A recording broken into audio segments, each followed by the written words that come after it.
examination of the musculoskeletal system.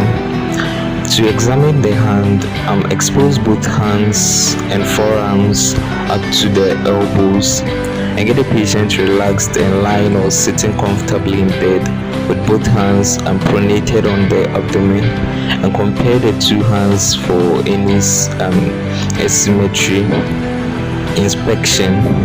You then inspect the nails, the skin, muscles, and finally the joints.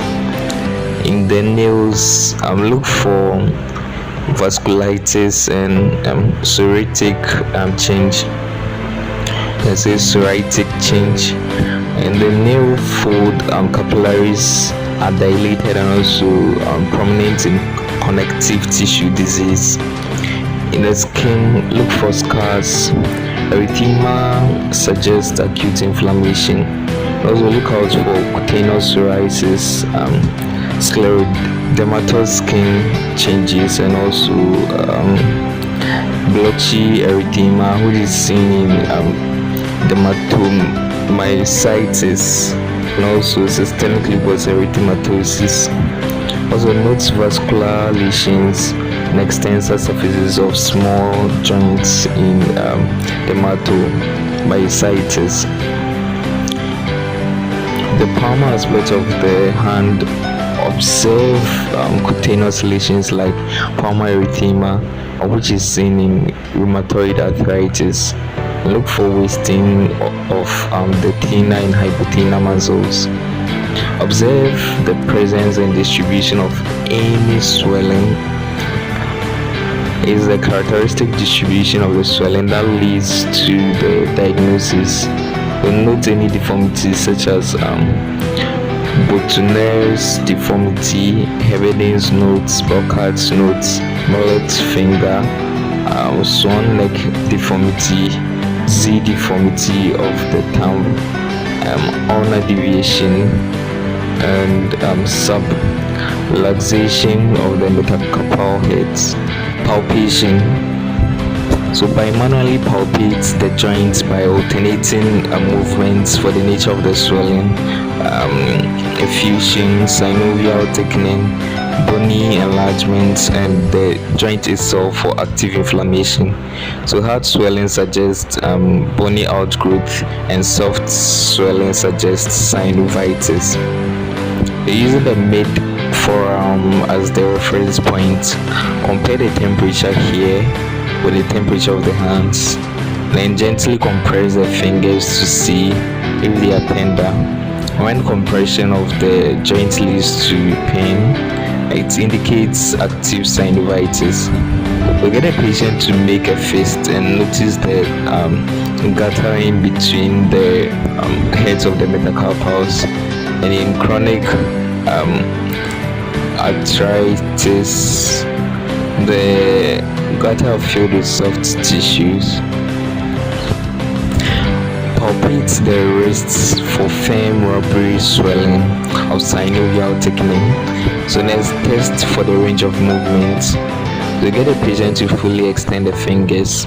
If there is rupture of the extensor tendon, the patient will unable to extend the fingers. That's a condition known as finger drop. And if the finger is unable to fully flex the fingers, it is due to joint disease or flexor tendon sheath swelling, thickening, or inflammation.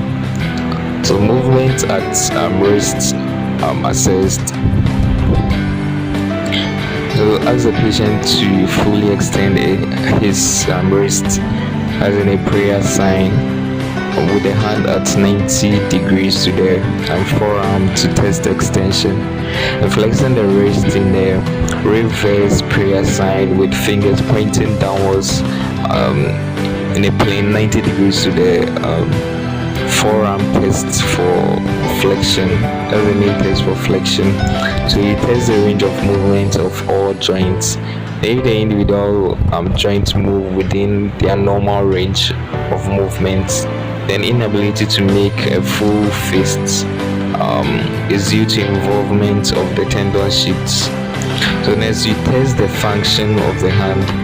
So test gripping large objects like holding one's and then test small objects like holding one's finger only inserted from the thumb side of the patient's palm, and test for pinch function. So there are 4 areas here. So palm pinch, so you hold the thumb against the hand tightly. Fingertip pinch, hold the thumb against and fingers tightly. Yellow key pinch, like using a yellow key to open a door. So tripod or tripod pinch, opposition of thumbs and fingers. After completion of the examination of the hand, if no pathology is detected, then in patients with chronic inflammatory arthritis, the pain may be due to compression or peripheral central neuropathy. So tests for carpal tunnel syndrome and peripheral central neuropathy, and to test for peripheral and also to test for peripheral central neuropathy, you compare light touch on the median nerve distribution, the thumb with the ulnar nerve distribution, the little finger. To test for carpal tunnel syndrome, extend the wrist joint and tap down the carpal tunnel with the hammer or the fingers. And this leads to pain in the distribution of the median nerve. Alternatively, push the dorsum of the wrist against each other for 30 seconds. This results in paresthesia in the area of distribution of the median nerve. These 2 tests are very reliable to assess the range of muscles supplied by the median nerve, especially abductor pollicis brevis, if one suspects nerve involvement. So lastly, examine the forearm and elbow for rheumatoid nodule, bursitis, tophi, and psoriasis, which will give important clues as to the cause of the arthropathy.